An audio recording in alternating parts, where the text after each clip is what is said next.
Hello, and welcome to episode 309 of Prog Review. And today I'm talking about a Fugazi by Marillion. For this is the beginning of a journey into neo-prog. What is neo-prog? Neo-prog is like the second wave of progressive rock. It began in the early 80s, and Marillion are probably the most well-known exponent of said movement, if there was such a thing.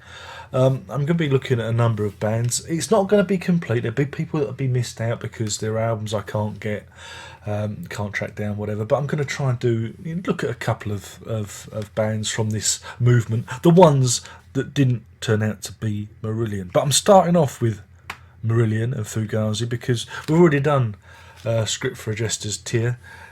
So it seems only fair to move on to the second studio album. It was released 12th of March 1984. My goodness, it was that long ago. It's the album.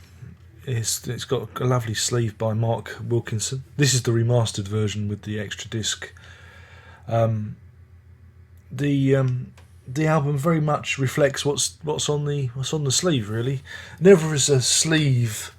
It's all chrome and high-rise apartment, empty, vacuous, surface over substance. The sleeve echoes what lies therein. Oh yes, opens with Assassin. Well, it would do, wouldn't it? It's a meandering 7-minute thing, treatise about fish having a go at people, because he's not the vindictive sort, is he? I find it long, boring, meandering, and the lyrics again. He swallowed a dictionary. He wants to prove to you just how articulate he is by spewing words and loads of verbiage in your direction, because it makes him think he's clever, though he comes across, like I said, and I will say this till my dying day, he just sounds like a sixth form poet. And I should know, because I was once a sixth form poet. Yes, indeed. This is followed by Punch and Judy. I quite like this one because it's a short, 3 minutes 21. And the lyric is quite clever because he uses the image of Mr. Punchinella, the puppet. I don't know if you have that in your neck of the woods, but are you familiar? There's Punch and there's Judy, and they fight. Judy, and there's sausages, and there's a crocodile, and there's a baby that gets mistreated. Well, this is brought up to modern times and put into a lyric. Again, the only issue, and this is something that goes throughout the album, is it's a very misogynistic lyric. All the women in these songs are portrayed as villains. They are the root of all the problems. The man, he's the innocent party, but it's the woman who ruins everything. And that's the main issue I have with Punch and Judy. Whereas we know in the story of Punch and Judy, it's actually Punch who's the villain. The song also ends up with the great line, give her these pills and I'll be free. So, if you don't get on with your missus, poison her. That's not good. That's not a good sign. And I like it because it must gall fish to this very day that Jonathan Mover gets a co-writing credit on that. Good for you, Jonathan. Good for you. I'm glad it gets under his skin. This is followed by Jigsaw, which is the most saccharine, awful ballad type crap. Every jigsaw pieces a perimeter edge. Oh, blimey. I'm just going to skip ahead. Again, this is followed by She Chameleon. Again, it's another one. The woman, she's a villain. She's gonna do you no good. Again, it's a very I don't know, pubescent view of womanhood. It's a very immature. It doesn't sit well with me. I don't like songs like that. I like it when the person can be self-aware and be aware of their own problems when it comes to relationships and the other sex. I mean, what can I say? I mean, Mr. Fish, we know he's very successful in his relationships with the female of the species, don't we? But yeah, She Chameleon. Best track on the record is probably Incubus. Incubus is the spirit, the mouse spirit who comes and fucks you when you're asleep. Again, what I like about this is the music and the lyrics gel very well. And again, he is allowed to be verbose on this track. It's that image of failing, of being in the spotlight, of the actor, scrabbling for the words, scrabbling for the line, and you are that mote of dust in their eye to put them off. You are, again, he's hexing someone. It's almost like the smarter, more attractive, intelligent brother to Assassin, whereas Assassin is all, "Oh, I'm going to 1,000-yard stare you." Incubus, he's the suave debonair who really does, put you to rights. So I quite like that song, and again, the music and the lyrics do meld very, very, very, very, very, very well. Waiting for the prompt. I do like that one. And the album is rounded off by Fugazi, which is obviously the title track. I'm two minds of this one because I like all the London imagery, the wordplay, the Piccadilly line.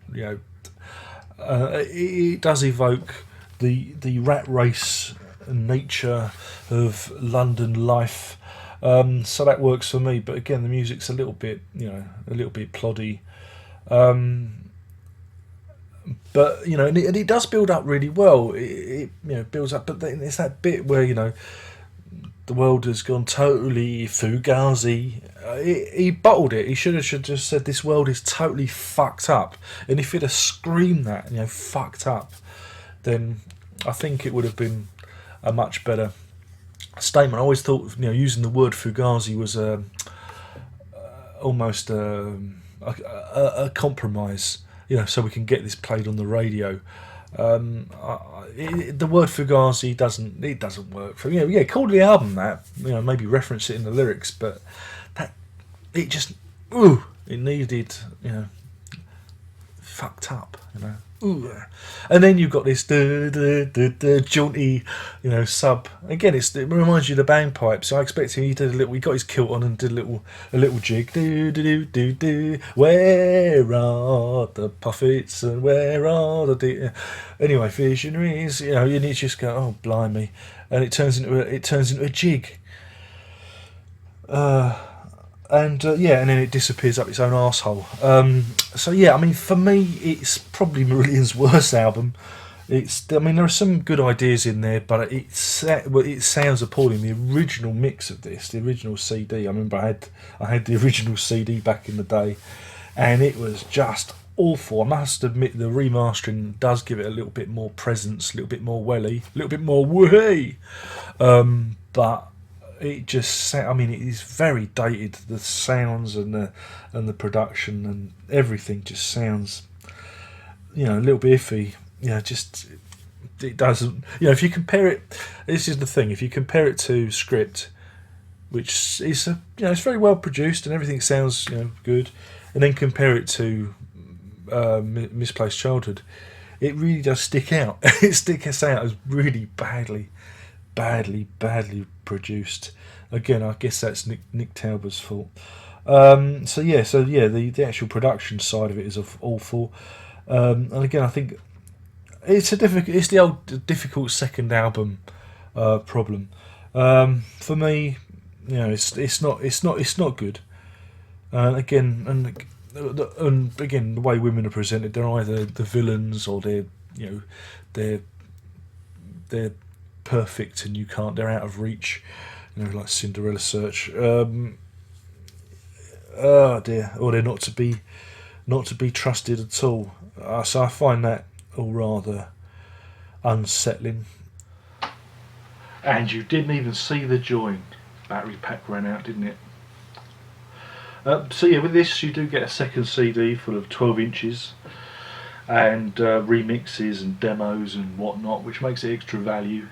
And it does sound better. There's also some essays in there detailing how difficult a production it was and how awful that Mr. Fish is to people.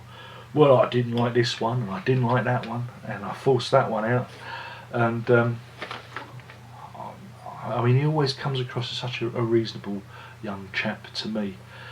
So yeah, in terms of a rating, I've got to give this 1 incubus out of 5. That's 1 incubus out of 5. It's a bit of a stinker, you know. It's good for nostalgia's sake, but you know, when you put it next to the, I mean, it just, the live versions of the songs turn out a lot better if you hear them played live.